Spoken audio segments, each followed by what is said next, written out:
Hi, Patrick here. Welcome to Dollar Theater, the Voters Edition. This is the series that we do every Friday. We pick out four films. You pick out the one film that you want me and the Cheetah to watch and talk about. And for this week, we went action movies, and you guys voted for overwhelmingly. By the way, overwhelmingly, you voted for 2004's Walking Tall, featuring The Rock in one of his early films. Came out in 2004, and it's described as a vigilante action film because it is actually a remake of the movie of the same name. Came out in 1973 and starred Joe Don Baker. That was a very, very bloody movie, by the way. Well worth watching. It was about Sheriff Buford T. Pusser and his war on crime in the South. And of course, it came out in 1973. I don't need to tell you the ending of the movie, right? This movie stars Dwayne Johnson, otherwise known as The Rock, because before he became Dwayne Johnson, but he came as The Rock. And in fact, WWE actually helped produce this movie, sort of as a star maker, because Vince McMahon was always looking to fit his wrestlers into films and magazines. Say what you like about the WWE, but they believe in promotion in a big way. If you can't act that well, we'll put you in the Marines.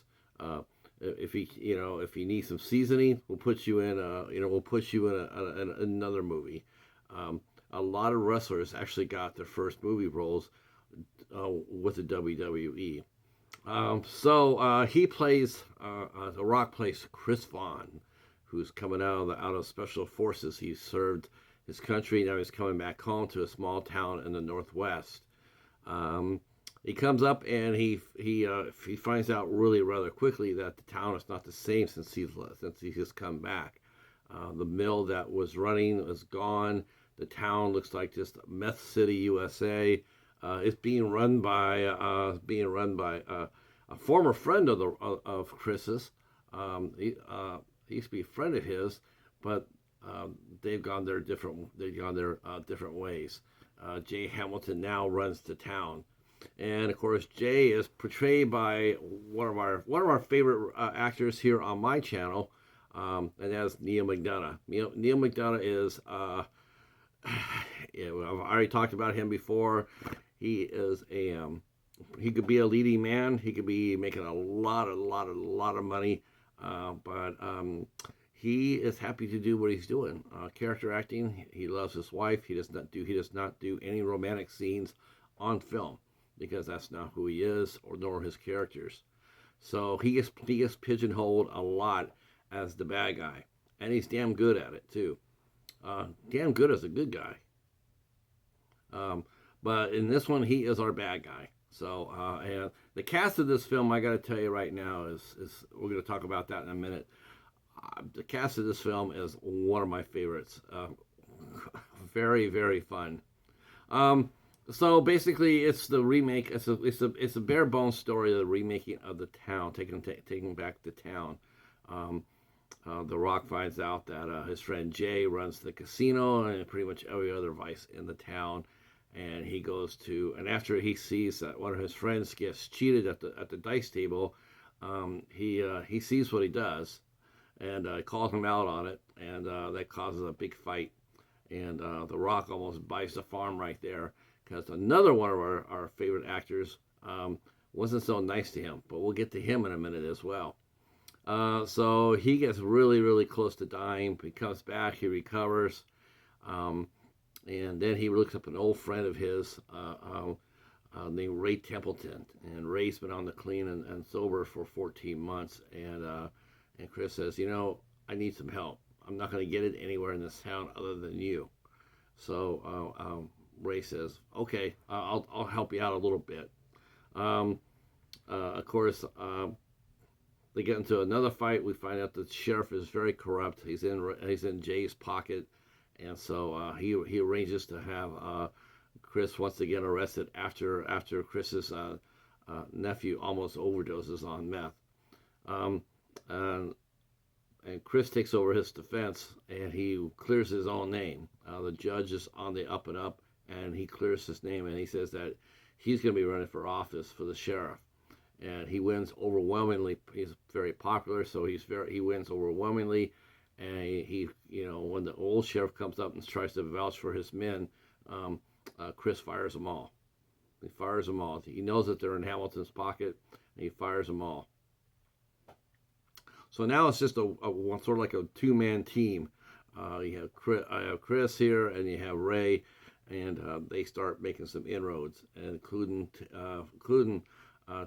busting the head of the casino security that almost cost Chris his life. He's the one that really cut him up, and so they take him inside, and they think that he's carrying contraband in his truck. Well, actually, they know that he's not, but it's a big truck, and there's a lot of places where contraband can be hidden, and so they so Booth, who's played by Kevin Durand, also another great good guy, bad guy character actor. It's his truck, and he gets to watch Ray and Chris take it apart piece by piece by piece. It's probably easily $100,000 vehicle, and they just totally destroy it. So that tells you that security pays pretty good at that little meth town if he's driving around a $100,000 truck. Well, anyway, so Jay tries to buy him off. He tries to give him some cash. That doesn't work. And you can sense the hostility toward the two. Even though they're supposed to be friends, but you can see the difference of time as they eroded that friendship. We see that early on when Jay and Chris are playing supposed to be a friendly game of touch football, and Jay says go for Chris's knee because he's been hurt there, and so he gets a dirty hit on his knee, and we can see that they're very competitive, but they're not nearly as friendly as they once were. So the war for the town continues. The ex-sheriff and his goons try to on the order of Hamilton, they try to take out Jay and an old flame that he had back before he left for the army, and they also try to take out Chris's house where Ray has been guarding it. And so it's a good dogfight, and they rolls out to the mill where it should have all started it. When Hamilton shut down the mill and to run his meth organization, and Chris comes there to save it, and basically to save the town as well. They have a really short and vicious fight, and credit to Kevin Bray, who directed this film. It was very smart to show because it's been so easy to do. But even though while Neal MCDonagh is a pretty big guy, he's not 250 pounds of The Rock. But they have a really good fight scene, and very well done. Both men get licks in, and then finally, and I liked how The Rock did this too. He gets a chance to end Jay Hamilton, but he doesn't. What he does, he backs off, takes a deep breath, and he blows out his knee with a big stick. So basically, he's given the same injury that Chris now has to deal with. So he beats him down. They arrest him, and they go toward as they pan off toward the old sheriff's station, which got all shot up. We see them drive toward town, and one of the cool things you see is the mill has been put back to work, and people are working hard toward reclaiming the town as their own and chasing away the scum. This movie was dedicated to Sheriff Buford T. Pusser. Yes, he was a real life sheriff. His wife was killed in an ambush, and he did walk around his town carrying a stick. He walked around. That was what he carried. He didn't carry a weapon. He carried a stick.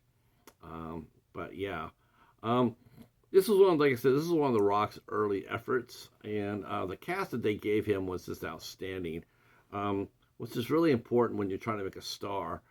Uh, and gives him and allows Dwayne Johnson to show us that he could act as right off the bat. Other than the Return of the Mummy with those horrible CGI, but once you see a live action film like he did with the Scorpion King and with the Rundown. Rundown is really good. You want to see a really good movie with The Rock? The Rundown is excellent. Inland Empire. The guy can act. If he ever, I've commented on this before that if he ever took some real chances now, I think he can. I really believe this. I really believe he could win an Oscar. I really could. He's that good. He's a very good actor, but he plays it way too safe with his choices.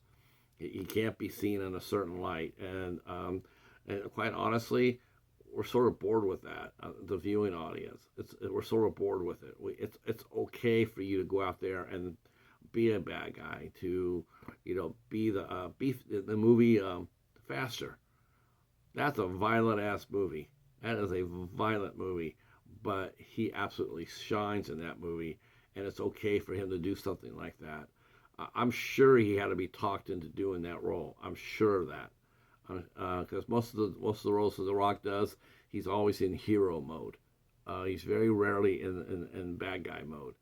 The cast includes Johnny Knoxville, of course, from the Jackass fame. He was a revelation here. I had no idea when I saw this movie. I had no idea the guy could act at all, and he was actually a lot of fun. And he stole whenever he was on screen, he was stealing scenes. Michael Bowen's a fine character actor. He plays Sheriff Watkins. Kevin Durand, like I just mentioned, again another great actor who can go both. He can play great good guys and great bad guys. You can see him in Wild Hogs. And you can also see him in The Strain. And just a ton of other great shows. He elevates everything that he's in. He would have been an interesting Jack Reacher too. I don't know if he would have had the weight for it, but he did have the size.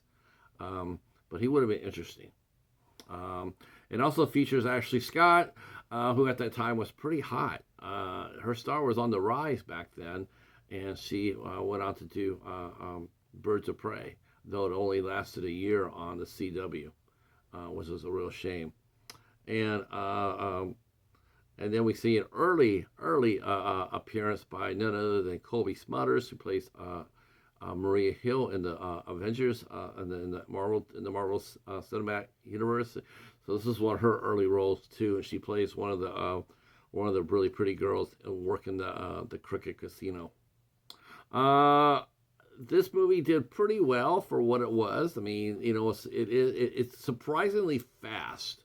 The runtime is indicated at 1 hour and 26 minutes, but the credits start rolling at 1 hour and 14 minutes. So it's only like a 75-minute movie in actuality.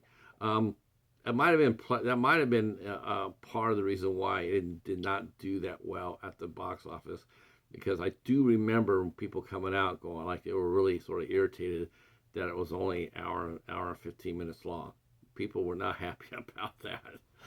They thought they would get a full, an hour and a half, hour 40-minute, action adventure movie, and yet it was like a slightly beefed up version of a TV episode. So they weren't really happy about that. The reception was all right. It was okay. It was pretty good. I mean, I remember people commented on The Rock how well the cast did. I just, again, the complaint was for this movie was that you look at the cast, and it does not equate to the runtime.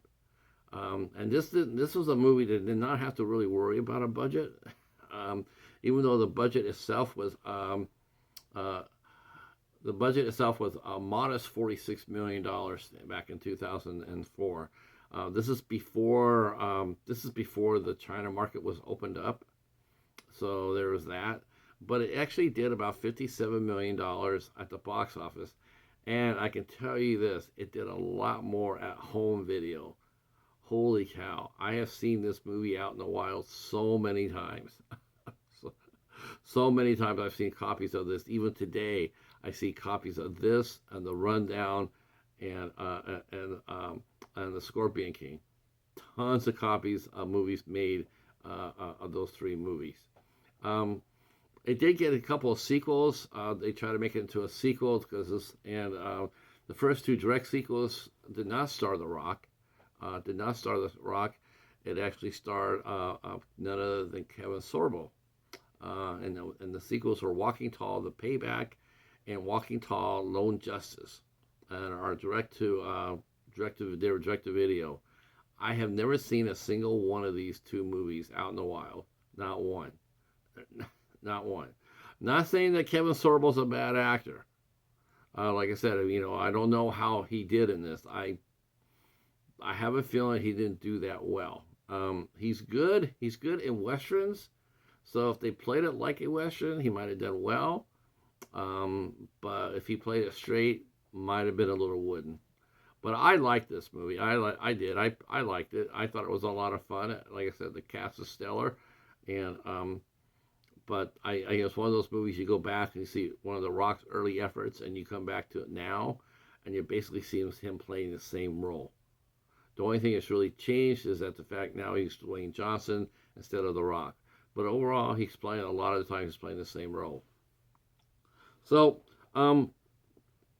that's it from this review. If you liked what you saw, consider hitting that subscribe button. And yeah, we'd love to hear from you. We'd like to hear from you about this movie. Did you like it? Did you not? Drop a comment down below. We already have our new movie up and running, which will be coming out next Friday, and you guys can check that out as well.